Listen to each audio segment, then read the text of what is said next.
Donc non seulement je vivais sur Paris, mais j'avais construit tout mon projet professionnel sur le patrimoine parisien.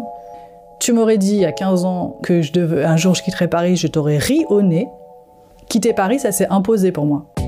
Bonjour et bienvenue à bord de ce nouvel épisode de Ciao Paris, le podcast des futurs ex-parisiens et parisiennes. Je m'appelle Valérie Bohin et je vais à la rencontre de ceux qui vivent ce que je viens tout juste de faire, 1 an après avoir lancé ce podcast, Quitter Paris. Aujourd'hui, je vous emmène rencontrer Ruth, qui en quittant Paris a opéré une reconversion professionnelle complètement inattendue. D'historienne de l'art, elle est devenue fleuriste itinérante. En déménageant, elle s'est inventé un mode de vie bien à elle, où tous les 3 mois, elle arpente les sites de Pôle emploi et du Bon Coin pour changer de job, de ville et de vie. J'ouvre une parenthèse pour vous rappeler que Ciao Paris, c'est aussi une newsletter mensuelle dans laquelle je vous raconte mon départ et mon arrivée à Toulouse. Et Ciao Paris, c'est aussi un groupe d'entraide Facebook qui s'appelle Quitter Paris et changer de vie. Je vous mets tous les liens pour vous inscrire dans la description de l'épisode. Allez, je vous laisse avec une nouvelle histoire, un nouveau départ, celui de Ruth, 41 ans, qui donc tous les 3 mois butine de fleur en fleur et de ville en ville. Alors aujourd'hui, je viens d'arriver à la gare de Bordeaux. Il fait beau, c'est une belle journée et surtout, je suis vraiment très heureuse d'être là parce que je viens rencontrer quelqu'un que j'ai envie de rencontrer depuis très longtemps.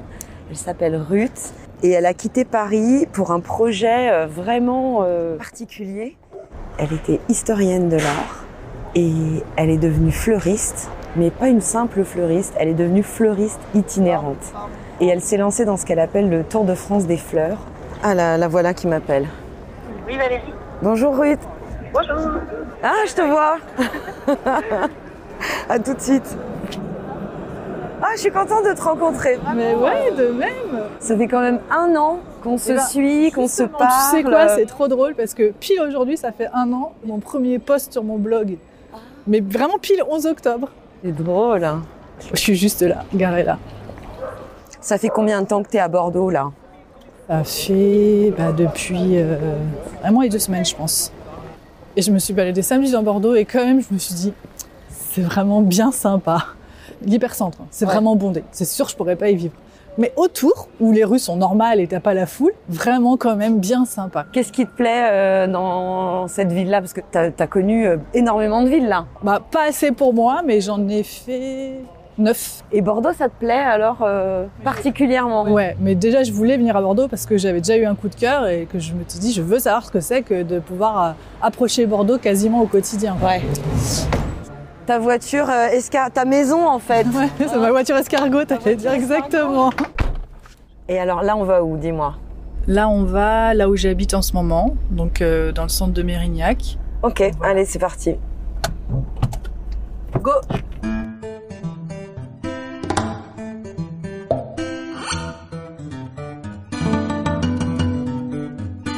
Ah voilà, on arrive là. Ouais. Donc je pense que ce sont des résidences, hein. Je suis pas sûre que ce soit des HLM, mais quand tu arrives et que ton idéal c'est une petite maison au vert, tu vois, tout le côté bucolique, et tu arrives là. Ça t'a pas fait rêver?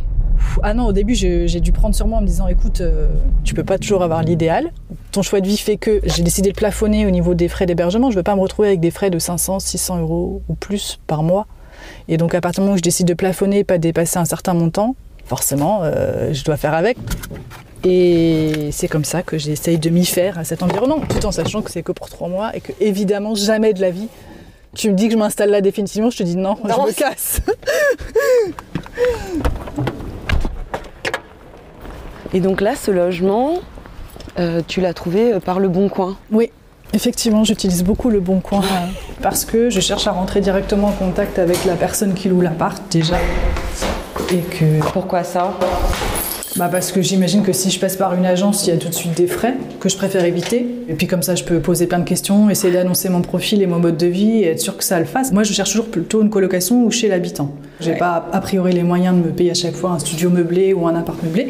Et j'ai envie d'avoir l'espace quand même à la base. Donc j'ai pas non plus envie d'être dans 10 mètres carrés, tu vois. C'est ouvert, la porte est ouverte. Coucou, je te présente Valérie. Bonjour. Bonjour. Enchantée. Mamadou, un de mes colocs. Enchantée Mamadou. Soyez les bienvenus. Merci, c'est gentil. Ce que je trouve hyper cool, moi, ce qui me change, c'est d'être avec des colocs. On est tous sur un même pied d'égalité. J'ai pas l'impression d'être chez quelqu'un, être gênée parce que je vais utiliser la cuisine et que je me dis, oh là là, elle va se dire que je consomme beaucoup, parce que ça arrive, tu le ressens. Ah oui? Ah mais oui! Moi, j'ai déjà eu des réflexions. J'espère que là, vous en avez fait pour 3 jours. Pas forcément méchant. Ah, le malaise! Mais là, t'es là, bah oui, mais bon, moi, je prépare mes repas. Je mange tous les jours. Je sais que c'est bizarre, mais... Ce que j'aime bien dans cet appart, c'est que je trouve qu'il est spacieux et il est assez lumineux, en fait. Il est très lumineux, ça, c'est hyper agréable. Et la lumière, ça change quand même tout. Carrément. T'as pas de vis-à-vis et tu vois loin. Tu vois, et puis, il y a quand même vachement d'arbres, c'est végétalisé. Puis des gros cèdres. C'est vrai qu'ils sont beaux. Tu sens que, voilà, ils étaient là, je pense, bien avant même qu'ils construisent les C'est vrai, t'as raison, j'avais pas pensé. Et ça, c'est quand même super cool. T'as une harmonie esthétique. Il y a tellement de maisons que tu visites, et dont celle que j'ai visitée avant d'arriver là. T'as le salon, t'as 3 pauvres meubles de bric et broc, c'est pas du tout agréable. Les trucs où t'as l'impression de débarquer dans un débarras, ou alors on a mis ça parce qu'on va le louer en colocation à des étudiants, et donc je plains les étudiants, la considération qu'ils ont de la part des propriétaires, bref. Et donc du coup, là, c'est quand même pas du tout ça, et donc je me suis dit, il faut que je prenne. Et je te montre la cuisine, parce que quand même, pour moi, c'est tellement important. Bon bah là, je sais pas si tu vois, tout ça, c'est des placards. Et là, j'ai tout ça pour moi. Ah ouais. Et ça, c'est du luxe pour moi, quoi. Oui, puis il y a encore de la place ailleurs si jamais j'ai vraiment besoin. Et puis c'est propre, et les colocs, c'est super top parce qu'ils sont hyper... Non, mais je te dis ça parce que c'est pareil, quand tu vis chez des gens où la cuisine est crado en permanence. Donc quand t'as une cuisine comme ça, eh ben je t'assure... Tu sais l'apprécier à sa juste valeur. Voilà. Et vous êtes combien de colocs? On est 3. Donc moi, je suis la dernière arrivée.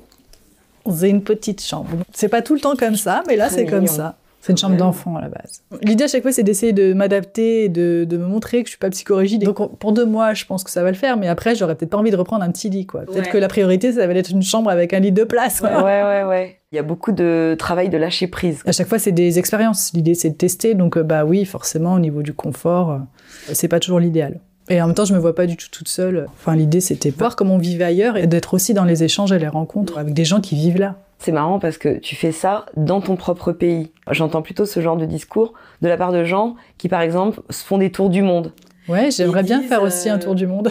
Et disent, tiens, je vais faire un tour du monde en allant chez l'habitant. Et là, toi, tu fais ça, mais dans ton propre pays. Oui, mais à l'origine, il y avait quand même un peu cette envie et cette idée de voyage. Mais dans mon propre pays, oui, puisque d'abord, au niveau de l'organisation, j'avais bien l'idée de partir avec ma voiture, et ça, c'est pas forcément possible. Enfin, du coup, j'ai beaucoup d'affaires parce que je peux partir avec ma voiture. Si tu fais un tour du monde, ça doit être de manière plus minimaliste. Parce qu'effectivement, le fait d'être chez l'habitant ou d'essayer de démarcher par le bon coin, du coup, il y a quand même cette idée que tu arrives, que tu poses des valises et que tu te sens un peu en voyage. Parce que souvent, j'arrive à l'issue d'un trajet, donc je suis là avec ma voiture et toutes mes affaires dedans, comme des trajets qu'on pourrait faire en vacances quand on parcourt la France pour aller d'un endroit à l'autre. J'arrive et je me pose dans une maison qui est pas la mienne. Et l'idée, c'est de découvrir avant tout. Donc, dès que j'ai du temps libre, j'en profite pour aller visiter, me balader. Et l'autre chose qui fait me sentir, entre guillemets, en vacances potentiellement un peu toute l'année, c'est justement d'arriver dans des environnements qui, pour des Parisiens ou ex-Parisiens, sont pas du tout habituels et sont d'habitude de l'ordre uniquement des vacances, donc de l'exceptionnel. Et quand moi j'arrive et que voilà, je travaille à 5 minutes du lac du Bourget en Savoie ou je me retrouve en Bretagne au bord du sentier des douaniers et que c'est là, c'est à portée de main, c'est à 7 minutes en voiture, moi ça me fait toujours halluciner. C'est ce qui me fait me sentir aussi en voyage. T'es en vacances toute l'année en fait. Bah oui et non, parce qu'encore une fois je travaille quand même et il y a quand même des moments où je sors du travail et je suis fatiguée et je suis pas tout le temps à 100% disponible pour bouger, mais c'est vrai que dès que je peux, c'est ce que je fais.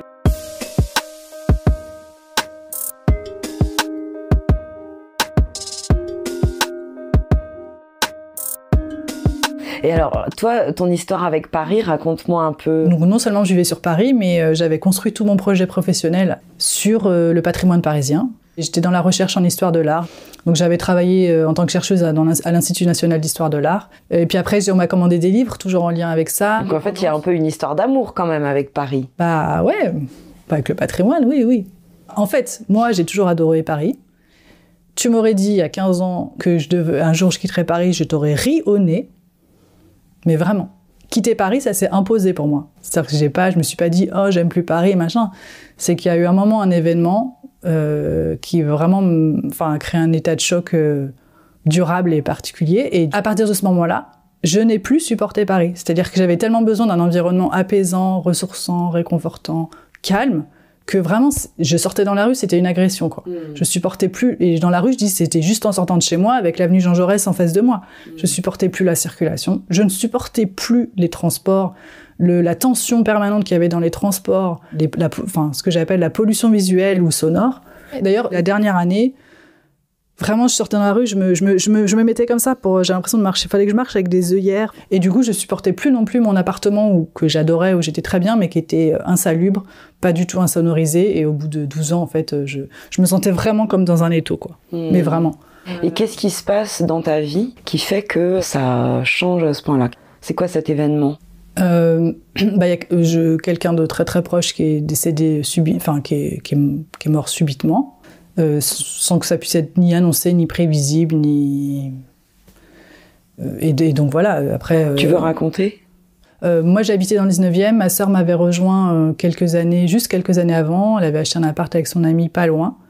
On était très très proches, c'était la personne qui m'était le plus proche, en tout cas au moment où ce qui est arrivé, c'était la personne qui m'était le plus proche, et en plus on habitait physiquement à 20 minutes l'une à pied de l'autre, et donc on se retrouvait tous les week-ends, on allait courir au but de Chaumont, et elle est morte subitement.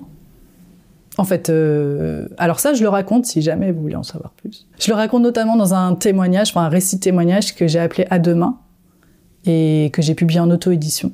D'accord. Et là, je raconte tout dans l'idée que ce soit un témoignage, donc avec un ton qui se veut sans pathos, mais qui raconte cet événement et ce que ça a entraîné après pour moi. En fait, ça raconte tout jusqu'au début de mon Tour de France, en fait. D'accord. Et donc, à ce moment-là, on est en quelle année quand ta sœur vient te rejoindre à Paris? On est en 2013 et elle décède, elle meurt subitement en 2015. Et elle a quel âge à ce moment-là? Elle allait avoir 33 ans.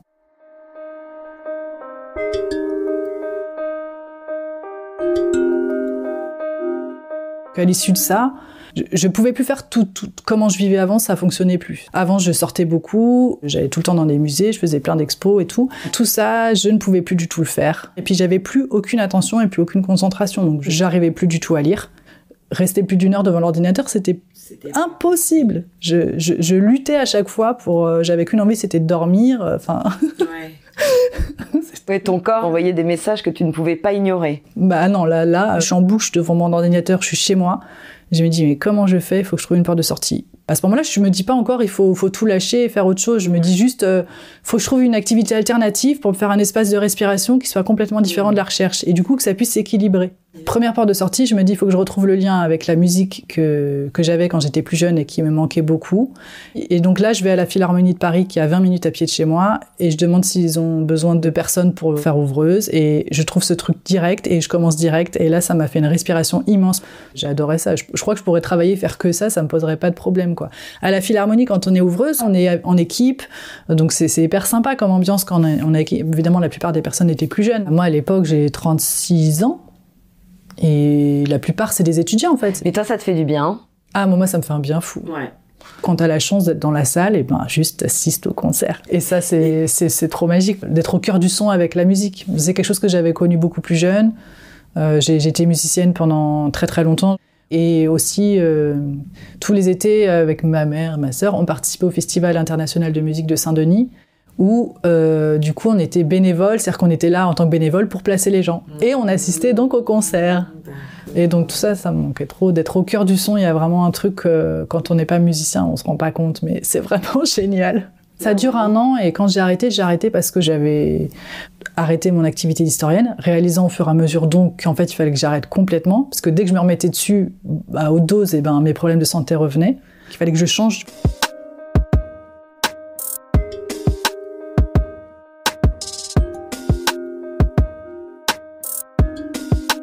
Je repensais à cette histoire de formation fleuriste que j'avais déjà un peu en tête, mais de manière très abstraite.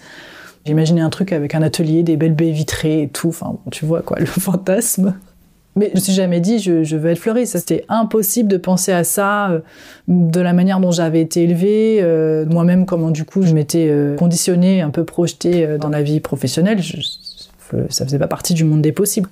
Quand on mise sur toi et que toi tu fais une thèse et que tu es produit, tu publies des livres et qu'après ton projet de reconversion c'est passer un CAP, Et j'adore, hein, moi j'ai adoré ça. Hein. Mais clairement, j'ai senti que c'était pas forcément évident pour mon entourage familial, quoi. Ils réagissent comment à ce moment-là ? D'abord, ma mère, elle saisit assez rapidement que c'est presque une question vitale de changer de dynamique professionnelle, puisqu'encore une fois, j'ai une santé défaillante de manière très prononcée à chaque fois que, surtout voilà, à la fin de mon activité. Donc du coup, elle accepte, je pense, par rapport à ça. Par contre, mon père, pendant un moment, je sentais que ça passait pas, quoi. Enfin, d'ailleurs, qui regrettait, peut-être qu'il regrette toujours un peu, mais en tout cas, qui regrettait que je lâche mon activité. Moi, quand j'ai parlé de la formation fleuriste, le premier mot, c'était tu veux pas plutôt faire une formation en communication, je te la paye. Je dis, mais ça me sert à quoi ? Je me retrouve à nouveau devant un ordinateur. C'est plus possible, je veux pas ça. Et la vie, c'est pas d'être devant un ordinateur en permanence. Ouais, donc à ce moment-là, lui, il comprend pas. Non, il y a vraiment un malaise. Donc moi je fais ma formation fleuriste. Il y a une école des fleuristes de l'autre côté du parc des Buttes-Chaumont, donc à 20 minutes à pied de chez moi. Et cette école propose des formations adultes, c'est-à-dire qu'en fait pendant 1 mois et demi, ils te condensent toutes les heures de formation pratique du CAP. Et là du coup je suis avec d'autres personnes qui elles sont vraiment là dans un processus de reconversion. Moi je me dis juste non mais moi je veux faire des extras de temps en temps pour alterner avec mon activité d'historienne. Oui, un peu comme tu faisais ouvreuse, tu t'es dit tiens... Voilà. Et là on est au mois de février, mars 2016. Donc le CAP c'est au mois de juin. Donc déjà là, il faut arriver à pratiquer un petit peu, enfin du coup faire des stages et tout pour pas perdre le lien. Et parce que les épreuves pratiques du CAP, si t'as pas pratiqué, c'est mort. Hein. Enfin le bouquet ça s'improvise pas. Hein. J'ai réalisé aussi que c'est absolument pas possible quand t'es fleuriste débutant de faire des extras. Pour faire des extras, en fait, faut être déjà à un niveau hyper confirmé qui te permet d'être autonome, très rapide.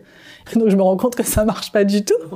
J'avais un peu fantasmé le truc. Dans ton grand atelier avec la verrière, non, ça aussi je l'ai fantasmé. Ton établi chiné avec toutes les fleurs dessus. Voilà, c'est ça. Une belle lumière qui passe. Voilà. Et hop, la vraie vie. Mais c'est bien en même temps, cette part de rêve. C'est celle qui nous amène vers des actions, quoi. Enfin, mais oui. Non, mais c'était très bien, moi j'ai pas regretté, mais je me rends compte que ça fonctionne pas. Et c'est là qu'on arrive à l'été où je me réalise que c'est les vacances qui vont me permettre d'y voir plus clair, puisque soit mes problèmes de santé s'effacent pendant les vacances, soit ils sont toujours présents. Je pars dans les Pyrénées, je découvre Bordeaux en allant dans les Pyrénées. Je fais tous mes randos en montagne et tout se passe très bien. Et puis voilà, à la fin de l'été, je dis ok, j'ai eu aucun problème de santé. Donc, il faut vraiment que j'arrête mon activité. Et je reviens en septembre en me disant, je termine mes missions en cours. Tes missions de chercheuse. D'historienne, voilà. Et aussi parce que c'est toujours mes seules sources de revenus. Et je fais un mi-temps 2-3 jours par semaine sur les fleurs en stage. Début janvier, en fait, je pars du Musée d'Orsay en terminant ma dernière mission. Et une franchise dans laquelle j'avais travaillé me propose de me faire un CDD de 6 mois à plein temps. Et donc, je sais que fin janvier, je vais pouvoir basculer à plein temps dans les fleurs et vraiment arrêter mon activité.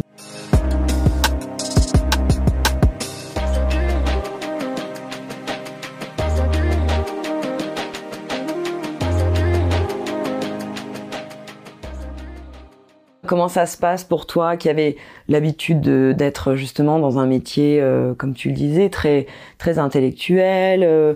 Là, tu passes dans un métier qui est à l'inverse, peut-être ? Est-ce qu'on peut dire que c'est à l'inverse ? Oui, c'est l'inverse, oui. Mais moi, je rêvais que de ça. Comme je te dis, j'avais besoin d'un job où je fonctionne complètement différemment. Donc, j'étais hyper heureuse de me retrouver en équipe. J'étais hyper heureuse de pouvoir parfois laisser mon cerveau en roue libre et effectivement être là à faire des tâches simples du type laver des seaux ou étiqueter des vases ou étiqueter des cache-pots. Le fait de plus être obligée d'être assise toute la journée devant un ordinateur et de pouvoir être debout. Moi, aucun problème pour être debout. Tout le monde me dit « Ah oui, c'est dur, faut être debout ». Moi, je suis très heureuse d'être debout, en fait. Et puis, en plus, quand on est en franchise, souvent, on a des horaires très variables, avec beaucoup de temps libre en semaine, parce qu'on peut faire 14h, 20h, 15h, 21h, mais t'as toute ta matinée. Et moi, j'adorais retrouver cette liberté avec ce temps libre qui, du coup, pouvait être du vrai temps libre, quoi. Pas du temps libre où on se dit « Ah, faut que j'avance mon article, ma conférence, ah, faut que j'écrive mon livre, Non. Du vrai temps libre. Alors, qu'est-ce que tu fais ? Est-ce que tu renoues quand même avec des plaisirs quotidiens ou culturels ? À ce moment-là, culturel, je peux rien. Non, mais à ce moment-là, je pouvais toujours rien faire. La seule chose qui me faisait du bien, c'est de voir mes amis, donc passer du temps avec mes amis. Mais pour le reste, j'étais pas trop capable de faire grand-chose. Et alors, est-ce que t'apprends vite ? Non, moi, je galère. D'abord, j'ai l'impression qu'on me fait pas forcément de cadeaux parce qu'à ce moment-là, donc j'ai 38 ans et ils ont du mal à comprendre que non, à 38 ans, forcément, je débute. Donc, je peux pas faire les choses aussi bien que quelqu'un qui a 20 ans, mais qui a déjà fait ça depuis 3 ans et j'avais pas du tout cette pratique manuelle, ce savoir-faire technique et étant par ailleurs toujours en état de choc, hein, parce que ça dure plusieurs années. Je veux dire, c'est pas juste 6 mois après, voilà. Et j'ai toujours des problèmes de concentration. Donc du coup, moi, j'ai quand même aussi pas mal l'impression aujourd'hui avec le recul que j'avais vachement de mal à retenir les choses. Par exemple, on te donne plein de tâches à faire, on te les énonce comme ça, tac, tac, tac, tac, et tu dois tout retenir. Et en fait, moi, c'était un truc dont j'avais jamais eu l'habitude parce que en tant qu'historienne ou chercheuse, tout passe beaucoup par l'écrit. Jamais tu dois intégrer, mémoriser un truc qu'on t'a énoncé comme ça à la volée. Sauf que là, si tu sors ton calepin et tout, on trie au nez. Enfin, tu vas pas noter quand même. Bah si, en fait, j'ai besoin de noter. En plus, autant j'avais envie d'être là et que j'avais besoin de retrouver une dynamique qui demande d'être présente, d'être réactive et tout, mais j'allais pas être là de manière speed. C'est pas, je veux dire, à mon âge, c'est plus ma vision du travail. Oui, je veux être là, je veux être efficace, être réactive. Bien sûr, il s'agit pas de. Mais par contre, j'ai pas envie d'être dans le speed juste pour être dans le speed, même quand il n'y a pas besoin. Et à ce moment-là, j'habite encore dans le 19e. Et justement, je me rends compte que les fleurs ne suffisent pas. C'est-à-dire que je change de dynamique professionnelle. Donc c'est sûr qu'au niveau santé, ça va beaucoup mieux. Mais je suis pas bien dans la ville. Enfin, je me sens toujours agressée par la ville et je veux toujours cet environnement dont je rêve, de quelque chose de plus calme, de plus bucolique, de plus proche de la nature et tout. Et je peux plus supporter d'être seule et je veux une colocation. Et donc là, je finis par trouver une colocation dans une maison à Fontenay-sous-Bois. Donc déjà là, j'ai une maison, un jardin. La maison, l'intérieur, c'est trop mignon. J'ai un gros coup de cœur en arrivant là. Et j'ai vécu 1 an comme ça.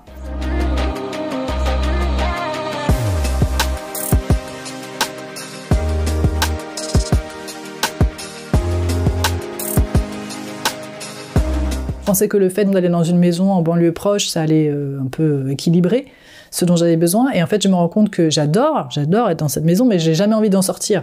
Parce que dès qu'il faut reprendre les transports, je supporte toujours pas. Au niveau fleuristerie, j'adore la boutique dans laquelle je travaille. Par contre, je m'ennuie un peu. Ah. À part les week-ends où c'est génial, la semaine, beaucoup de temps mort. Par ailleurs, dans cette maison dans laquelle j'étais si bien, c'était quand même l'équivalent de 700, un peu plus de 700 € par mois de frais d'hébergement. Ouais, parce que quand t'es fleuriste, tu gagnes combien ? Tu commences au SMIC. Donc à un moment, je me suis dit non, mais je veux plus mettre 700 € dans des frais d'hébergement. C'est pas possible. Plus de la moitié de ton salaire passe dans le loyer. Mais de toute façon, dans la vie parisienne, ça a toujours été le cas. D'où l'idée de pas mettre 700 € dans des frais d'hébergement, en fait. Il y a ça, je me dis ça n'a pas de sens. Voilà, au niveau du travail, ça n'a pas trop de sens non plus d'être dans un lieu où je m'ennuie quand même beaucoup. À quel moment est-ce que tu mets en place ce Tour de France des fleurs ? Ça commence exactement à ce moment-là parce que en regardant de temps en temps les annonces de fleuristes sur Pôle emploi, je me rends compte que d'abord il y a des annonces tout le temps. Donc pour moi c'était complètement incroyable parce que je venais d'un milieu, donc la recherche en histoire de l'art, le patrimoine, l'architecture, où il y a 0 marché de l'emploi. Et s'il y en a un, il est ultra confidentiel et t'auras pas une annonce comme ça qui va se pointer sur Pôle emploi. Il y en a très très peu. Donc, au début, je regardais les annonces sur Paris. Je sais plus à comment j'en suis venue à regarder 100 mètres de filtre de localisation. Et là, je réalise qu'il y en a tout le temps, partout en France. Et je me dis, c'est incroyable. Il y aurait vraiment de quoi faire un Tour de France des fleurs, quoi. Incroyable. Un bouquet d'annonces. C'est ça. Ça a vraiment commencé comme ça. Donc là, l'idée, elle a commencé à s'implanter. L'été qui a suivi, moi-même, je suis partie en vacances, donc j'avais tout fait en covoiturage, en train, mais je suis partie en vacances un peu en sillonnant la côte ouest, en allant à Saint-Malo, à Dinard, enfin en bougeant pas mal, à Tours, faire les châteaux de la Loire et tout. J'avais été 3 semaines comme ça et je me suis dit c'est trop bien, c'est ça qu'il me faudrait, une vie en mouvement comme ça, tout le temps, j'adore découvrir comme ça.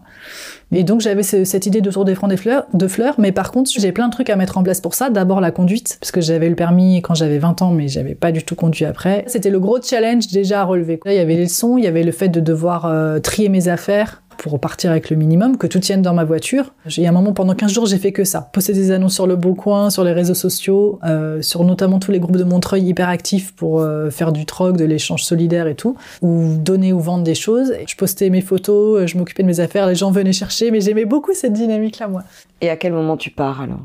Je pars réellement le 27 ou 29 août 2018. Et je pars à Bourges parce qu'au mois de juillet, j'avais vu passer une annonce qui correspondait exactement à ce que je cherchais, c'est-à-dire un contrat pour un remplacement de 4 mois. Et Bourges, je connaissais pas. Et je voulais aller dans des lieux que je connaissais pas.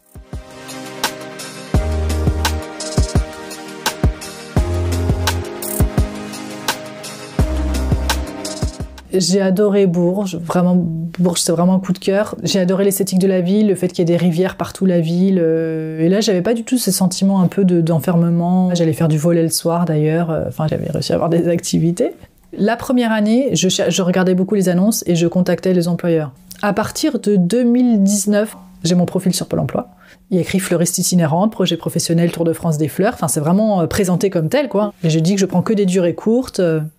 Et les employeurs m'appellent. Je pose plein de questions pour essayer de comprendre le fonctionnement, le rapport de l'employeur avec son équipe, comment il les considère, si elles sont autonomes, s'il va être derrière leur dos ou pas. Tu leur fais passer un entretien. Ah ouais, moi je fais passer l'entretien aux employeurs complètement. Obligé, parce que moi, je ne suis pas sur place et je peux pas venir faire un essai. Donc obligé, je fais passer un entretien. Maintenant, je me fais plus avoir. Comment tu switches d'un endroit à l'autre? Comment tu choisis l'endroit suivant? Je sais jamais à l'avance, c'est pas dessiné à l'avance. Je détesterais que 3 mois avant on me dise tu vas aller là après. J'ai l'impression que ça fermerait toutes les portes, qu'il n'y aurait plus le champ des possibles ouvert, et j'adore l'idée que tout reste possible et que ce soit moi qui choisisse aussi. Est-ce que pour toi, c'est un mode de vie pérenne ou comment tu l'envisages toi? Moi, je l'envisage pas en fait. J'envisage juste que je suis ce dont j'ai besoin et que je fais en fonction de ça. En fait, depuis l'événement, donc en 2015, moi j'ai besoin d'être au jour le jour. Vraiment, c'est ce qui me rassure, en fait. C'est vrai qu'autour de moi, je ressentais vraiment beaucoup de la part des autres l'idée que, oui, tu fais ça 2 ans, 3 ans, mais après, tu vas t'installer où? Tu vas choisir où t'installer. Peut-être qu'au tout début, il y a eu un peu ça, mais très, très rapidement, ce qui me plaisait le plus, c'était vraiment d'être dans l'expérience et d'être dans l'observation, comment ça se passe ailleurs, comment c'est, aussi bien au point de vue des cadres de vie que des modes de vie, que tu vois, que des cultures locales, que des cultures, tout. Et donc aujourd'hui, et pourtant aujourd'hui ça fait 3 ans, j'en suis plus à me dire oui, il faudrait que ça dure que 1 an ou 2 ans ou quoi. Ce qui pourrait faire qu'à un moment je commence un peu à en avoir marre, c'est de se retrouver dans des logements où t'es pas forcément bien, et j'ai envie d'être bien. Souvent on me dit bah oui mais à la rigueur ça dure que 3 mois. Mais oui, mais c'est pas comme si ça durait 3 mois et après tu rentres chez toi et tu retrouves ton confort. Moi c'est tout le temps 3 mois, donc moi je peux pas me permettre de me dire ça dure 3 mois. Alors bien sûr, des fois j'ai pas le choix, je me dis ok ça va durer que 3 mois. Mais l'idée c'est quand même à un moment d'être bien quelque part quoi. Sinon si t'es pas bien ça a pas de sens non plus. Et les villes qui t'ont le plus plu? J'ai beaucoup aimé Mâcon et la Bourgogne. Et Mâcon c'est pas une si grande ville. Mais j'avais repéré la salle de sport, il y avait les cours de danse juste à côté de chez moi le soir. Et c'était super parce qu'encore une fois, dans des petites villes, t'as pas forcément d'activité le soir tard pour adultes. La région hyper belle, gros coup de cœur. Et j'étais au moment de l'automne, donc c'était magnifique de voir les vallons de vignes orange. Enfin, c'était trop beau. Quand je suis arrivée en Bretagne, j'étais euphorique quand j'ai découvert le bord de mer. Une lumière, des nuances de bleu, la côte, le sentier des douaniers, c'était très très très beau. Par contre, est-ce que je me faisais chier? La question. Non, j'ai réussi à rencontrer des gens, mais plus par des sites de rencontres qu'autre chose, j'ai envie de dire. Pont-Aven, j'ai adoré, je suis allée 4 fois. T'as des galettes quelque part? Ah, j'en ai plus, je les ai mangées depuis le temps, tu penses bien, mais jusqu'à cet été, j'avais des confitures que j'avais achetées là-bas et du miel de Bretagne que j'avais acheté à Pont-Aven, qui était délicieux. Ah oui, et Aix-les-Bains, bien sûr, pardon. Et Annecy, c'était... Tu sors de chez toi, à 5 minutes à pied, t'es devant le lac du Bourget. J'étais euphorique, mais même Chambéry, enfin de toute façon la montagne j'adore ça, c'était trop beau. Et quand j'étais au Sable d'Olonne et que j'étais pas bien, je m'imaginais qu'il y avait des montagnes en face et tout de suite je me disais ah oui, si là il y avait les montagnes, je me sentirais tout de suite tellement mieux. C'est quoi les rencontres qui t'ont marqué? Il y en a eu plein, mais moi j'aurais besoin qu'il y en ait tout le temps en fait, qu'il y en ait tout le temps, mais des trucs qui te portent, tu vois. Qui te font voir la vie en grand, quoi. Mais j'en ai eu, je peux pas dire que j'en ai pas eu. Et en plus, j'ai plus envie de faire des rencontres qu'une rencontre. Enfin, l'idée, c'était quand même d'aller créer et trouver d'autres liens sociaux, quoi. D'ailleurs, ça, c'est vraiment un truc, moi, j'aurais aimé vivre ce tour aussi comme un festival de rencontres, tu vois, ou comme un peu tu vois dans les films et tout, mais ça, c'est un gros fantasme, en fait. Je veux dire, tu fais pas des rencontres comme ça aussi facilement. Moi, il y a des régions, j'ai pas vraiment fait de rencontres. Heureusement qu'à chaque fois, il y a la boutique et les collègues avec qui souvent je noue des liens forts. Et parce que sinon, des fois, en dehors de ça, j'avais rien. Et on peut parler de tes amours? On peut. Mais enfin, justement, il y aura pas grand-chose à dire. Non, après, il y a eu des chouettes rencontres de ce point de vue-là, mais plus comme des rencontres sensuelles ou, tu vois, que je parlerais pas forcément de rencontres amoureuses. Ou en tout cas, au niveau des profils, je pense que pour moi, ça aurait pas collé pour que ça puisse être aussi une rencontre amoureuse sur du plus long terme. Oui, et puis il faut que ça cadre avec ton projet. En fait, par rapport aux rencontres, la plupart de mes amis autour de moi, le discours, c'est toujours « Ah oui, mais il faudrait que tu rencontres quelqu'un et que du coup, tu restes pour une personne. » Mais moi, dans ma tête, donc moi, je me vois pas rester quelque part. Donc, rencontrer à Saint-Nanterre, pour moi, ça a pas trop de sens. Moi, je voudrais une personne mobile, qui ait pas de barrière comme moi, tu vois.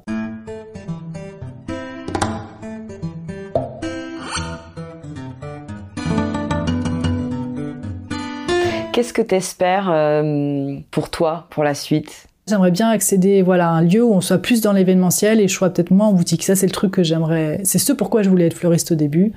Et ça demande un niveau quand même de malade. Et j'ai pas encore vraiment accédé à ce genre d'expérience. S'il y a une région où t'as pas encore été et qui te fait rêver ? J'aimerais bien sentir ce que c'est que d'habiter 3 mois tout proche des Pyrénées. Je serais pas contre aller faire un tour dans le Pays Basque. C'est pas ma priorité, mais j'aimerais bien le faire quand même.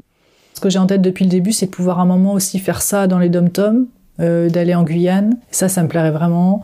Au Canada aussi, pourquoi pas quelques mois au Canada. Voilà, une fois que j'aurais fait tout ça, peut-être que là, je pourrais me poser et me dire qu'est-ce que je fais maintenant. Mais... Et qu'est-ce qu'on fait maintenant ? Comme disaient les Bénébi, grands philosophes. N'est-ce pas ? Faudrait déjà que j'ai fait tout ça pour pouvoir me poser la question d'autre chose, en fait. Mais ça, je le verrai bien sur l'année là 2022-2023. J'aimerais bien, avant mes 45 ans, me dire que ça s'est fait. Moi, je dis ciao Paris. Toi, tu dis quoi ? Moi, je dis à quand le vrai intermédiaire entre Paris et des moyennes villes ou plus petites villes où il y a quand même une attractivité culturelle et sociale. Alors, on n'a pas besoin que ce soit le tourbillon parisien, mais il y a quand même assez de choses pour que quand on soit en solo, ce soit quand même cool d'y vivre et voilà. On n'a pas l'impression qu'on a rien d'autre à... Enfin, je veux pas exagérer, c'est pas ça bien sûr dans toutes les villes, mais qu'on ait d'autres alternatives que de rester chez soi le soir, tout en étant seul. J'espère que cet épisode vous a été utile et vous a plu. Si c'est le cas, dites-le moi dans un commentaire sur Apple Podcast. Inscrivez-vous à la newsletter mensuelle de Ciao Paris, le lien est dans la description de l'épisode. Partagez vos photos et vos témoignages avec moi sur Instagram, @CiaoParis le podcast tout attaché, et rejoignez le groupe d'entraide Facebook Quitter Paris et changer de vie. Merci à toutes et à tous de votre fidélité et à la semaine prochaine pour un nouveau départ. Ce nouveau départ a été produit et réalisé par Valérie Boin. Montage Héloïse Palivoda. Mixage Emmanuel Charret de Skol Prod. Direction artistique et logo de Ciao Paris, Carole Debrick.